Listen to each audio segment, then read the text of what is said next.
Today, we learn how to drop a beat. Oh, she's breaking it down. She's breaking it down. We'll discover what digital projection mapping is. You can project onto nearly anything. And we'll visit some spectacular light displays. I start in June. All here on Living a Creative Life.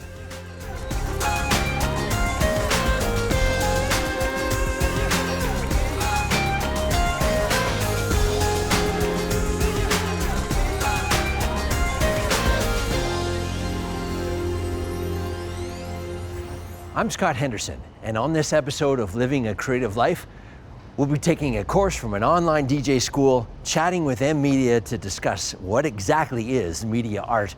And since it's that time of year, we'll be looking at some sparkly lights.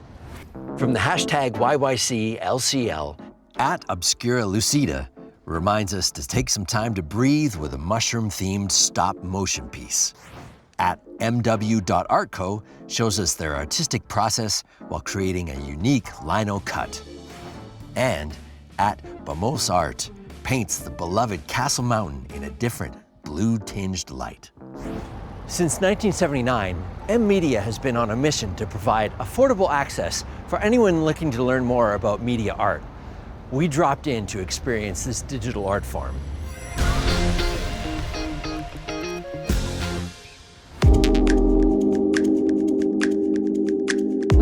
A media arts production center and gallery. So anything that's media art, stuff that you can create on the web, stuff that is time-based, that's electronic, is stuff that we actually do here. So we help you to produce it and then we exhibit it for you. For everybody out there, how would you define media arts? The simplest way I can define media art is it is anything that is electronic and is time-based. So for instance, video is time-based, so you can see time moving forward in it, and it's electronic. Web art, anything that's like on the web, even TikToks are something that is media art. So we've got all kinds of art. We've got everything from projection mapping to AR, VR pieces, anything experimental, anything fun. So we have a whole bunch of services that people can access. We have our media suites, so our AV suites. We have a video suite and an audio suite where you can edit videos together, create projections, you can record music, you can alter and like make beats here. We also have production spaces, so if you want to produce things here, we have a black box room just to give you versatility to be able to create here, and then we have a white gallery space that you mainly exhibit in, but I've seen people create in there too. So our biggest festival is called Particle and Wave, and it's an annual festival. It's a big chance for people all across Canada who are media artists to exhibit their works. We have big projections that are done. We have feature night where you get to see videos and DJs performing in front of you live with massive videos and ways to interact that people have never seen before. So I heard that you have something that you're going to teach me today. Can you explain a bit about projection mapping and what that's all about? Sure. It is taking video, if it's augmented or if it's just shot naturally, and putting it into a projector and then projecting onto an unusual surface. All right, Emma, so how does this all work? So this is a program called VPT-8. It's a free projection program, so anyone can have access to it. So the first thing you want to do here is what we call adding a layer. So you add a layer, and then right here where it says choose a video source from the list, we're going to choose video 1. And then as you can see right there, video 1 has ended up on the screen. So now is the fun part. I like to think it's the fun part. Okay. We get to grab the corners of this. What? And we get to bend it. That's crazy. And now we get to look back here and see where we need to place it. And let's add another layer so get that third video right to the top. Yeah, it just seems like an incredible way to turn an object into a moving piece of art. That's the amazing part of this, is that you can project onto nearly anything. Wow. And how do people find out more about M-Media? Come on our website, mmedia.ca. We've also got our social media. We also have a Discord page for all of our artist affiliates and just the media arts community in general. Whether you're into a chill vibe, a funky dance beat, or high energy EDM, you can learn how to make them all with the online DJ school Beat Drop.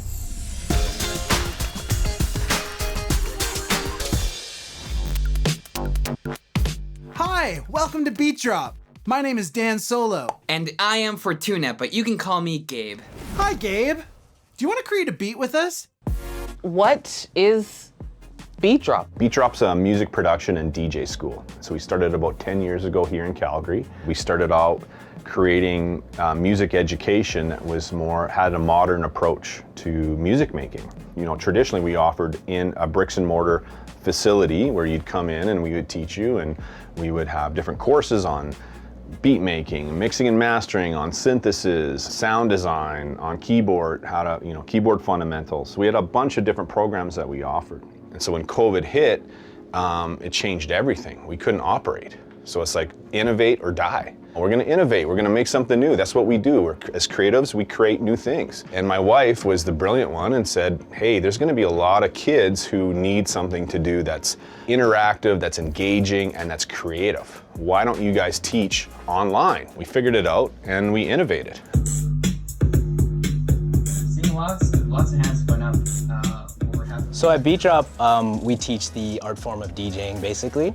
Mitch told me he wanted to run the music production side of things and he wanted someone to run the DJ side of things, so I jumped on board, but I actually didn't have any teaching chops whatsoever. So I started, trying to figure out how to get down to the fundamentals and how to speak to someone who doesn't even know like the lingo or the terminology of anything. We like to mentor these students if I can get them from 0 to 100, I like that a lot because we'll take anyone on. If you've been DJing for 5 years and you want to get some new skills or maybe take your career to the next level, then we'll take them on too. So I signed up for the jungle. Your skills will go from, I'm okay with live, to, wow, I feel like I can do anything with live. I started making full songs. I can create synths, chords. He's learning pattern recognition. And channel EQ, which is super fun. From the Beat Drop perspective, these guys pulled me on sort of later on as the bricks and mortar was established.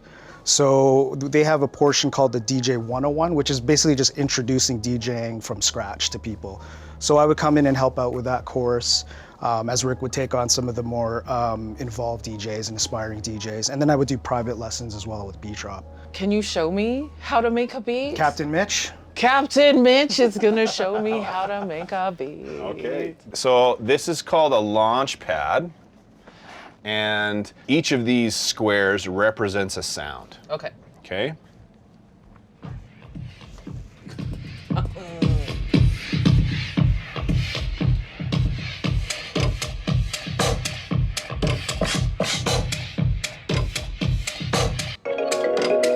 Oh, she's breaking it down. She's breaking it down.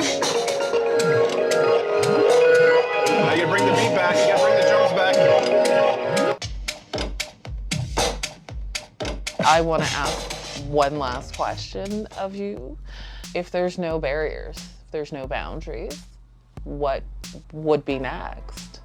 From a Beat Drop perspective, I feel like we figured something out and we're trying to get out there a little bit more, and I think we could be the biggest music school in the world. And with the way that we figured how to teach and how to make it accessible, how to make it fun, how to make it engaging in this climate, i.e. online, is something special. What's one of the best parts of the holidays? Christmas lights. What's one of the worst parts? Putting them up yourself. The upside is you can always marvel at someone else's hard work and creativity instead. And that's exactly what we did.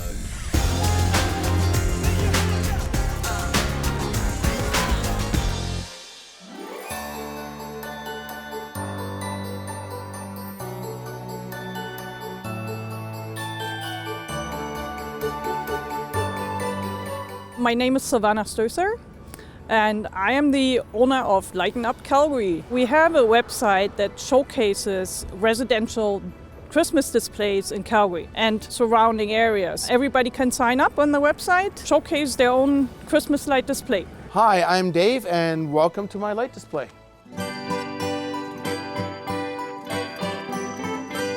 This is my 15th year doing a light show to music. But I started playing around with lights probably when I was 8, trying to copy my uncle. My name is George. And my name's Will. And welcome to our mini Christmas displays.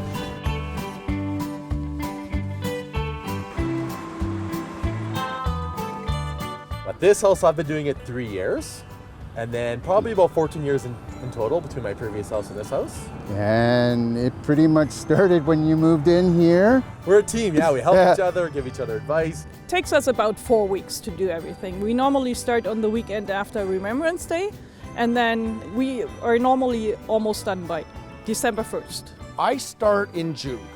Well, I build most of the frames. I try and get as much as I can used. So I tend to, at the end of Christmas season, on Kijiji, whatever I can find that's broken, I'll get, and then I'll sit outside when it's nice and warm in the summertime and start rebuilding everything. Then put it away once the weather starts to turn, and it takes about 4 days to set up in the yard. It took us like a week and a half straight doing it. George took a little bit of time and Vacation helped days. me out. Every year for Boxing Day, I don't buy electronics, I don't buy clothes, I go at 5 in the morning. But I'm like Will, you try to pick out unique things after you have too many. So I got like a pink swan this year where people are like really into it.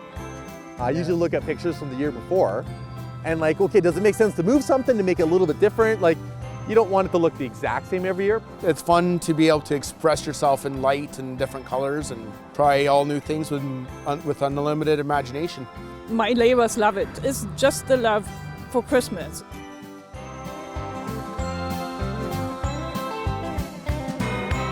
Well, this year with the COVID crisis, it just brings out a lot of cheer. We collect food for the Calgary Food Bank and the Veterans Food Bank, and I think that's a great support for people in need. I collect for the Veterans Food Bank, and the fact that I get 2 truckloads a year really says how much people appreciate the lights. And people probably want to contribute. It's a little nudge, it's a reminder you're already here. So it keeps the Christmas spirit alive for more people. Every time I set up, neighborhood kids are always coming by to see what's going on, how it's built, what I'm doing. It's great. It's nice knowing that everyone comes out to see it. I think it's 5 times as many people as last year. Saturday night, I had to wait to get a spot. I had to drive around because we had probably 20 cars parked on there, lineup of people. So now we can never stop because you're committed, right?